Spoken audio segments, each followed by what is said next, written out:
अस्सलाम वालेकुम सारे मेरा सलाम ते सुनाओ गराइयों के हाल ने ठीक ठाक हो खैरियत है। ते मैं हूँ जी इस वेले लकोड़ मंडी ते लकोड़ मंडी चो असी वैसा ने जी लानसपुर रोड अरशद बाबू ने उठने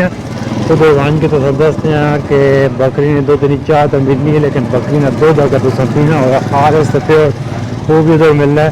तो असी वहने ने बकरी ने दुध पीने अपने हथा जो सोना खालस दुध पीसा तो तुसन भी कि प्लान बने तो तुम वन रखने हो तो मर्जी ने बकरी दुध नहीं चाह पी लियो या बकरी ने दुध खालस पी लियो।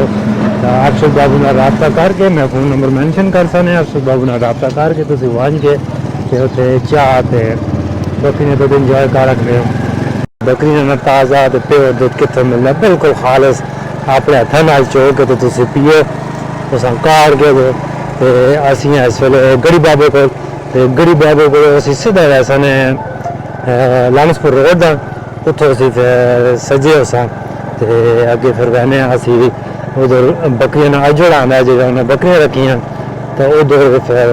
बकरियां ने दुध चोसा तो उतो उबाल के तो फिर पीसा नाल तुस दसा तो तुसा भी कि चक्कर लगे तो तुम आ अपने तो दुध मिल रखना है ताज़ा। तो ये ने जी गड़ी बाबे लहरा तो सामने आ गया ना लानसपुर रोड उतो असी सजे हो सा ये आ गया ने जी लानसपुर रोड।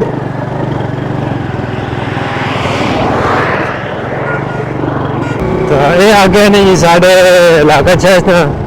लानसपुर रोड जरा गाजी तो शुरू होना है तो सीधा लानसपुर जीटी रोड तक रहना है। ये आ गया ने जी लानसपुर रोड तो लानसपुर रोड के ना है अरशद बाबू राना बकरियां ना जोड़े ने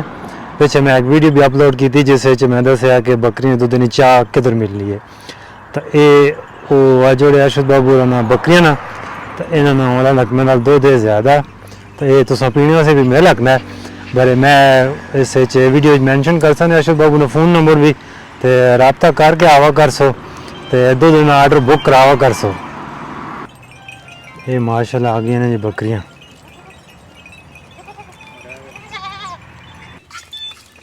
ये बकरी ने दूध चुईना ने हो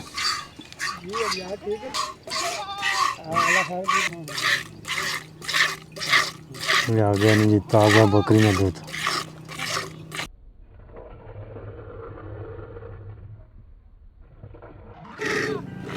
ये बकरियां जोड़ने अरशद बाबू राना तो ये मैं नंबर मैंशन कर सा ने इस नंबर तो तुम रबता करके तो उन्होंने को आखने हो बकरी ने दुध नहीं चाह लोड़ हो या बकरी ने दुध पीने वास्ते लोड़ हो तो इंशाल्लाह मिल सी। ये आ गया ने जी ताज़ा बकरी ने दुध बिल्कुल खालस। अच्छा जी अरशद बाबू ने हूँ दुध छाण सोने क्योंकि बकरी दुध एक वाल आवा ना तो इस छाणना पैना हो। ये हूँ दुध साढ़े उबल सीने हो इसी पैसी ने हल्की चीनी तो दूध साढ़ा बकरी ने को बोलना ने इस नहीं थोड़ी मर्जी आ गए खालस दूध पीने उबले या इसकी चाह पीने हो तो तकरीबन तो 50 रुपया प्याली पैसी बकरी दूध नहीं चाय नहीं प्याली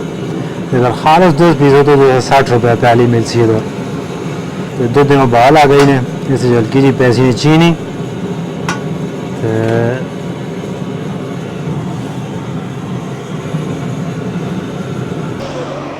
ये साढ़ा आ गया ने जी बकरियां ने दूध कड़िया ते ये ने अरशद बाबू मेहरबानी अरशद बाबू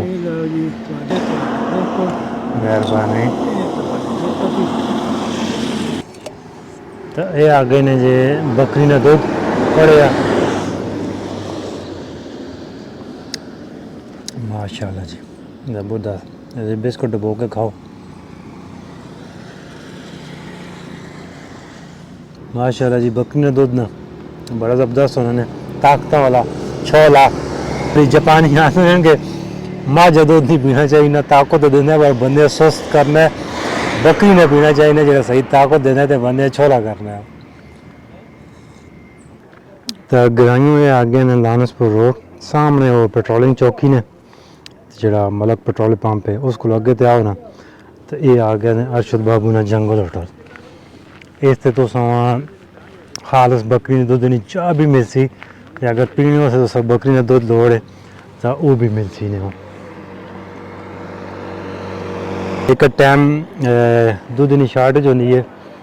तां ओह् फिर एह् कि तुस अगर स्पेशल आसो बकरी दे दुद्ध वास्ते या बकरी दुद्ध दी चाह वास्ते तां तुसां फिर पहले एडवांस फ़ोन करना पैसी ताकि तुहाडी ख्वाहिश जियां ते होए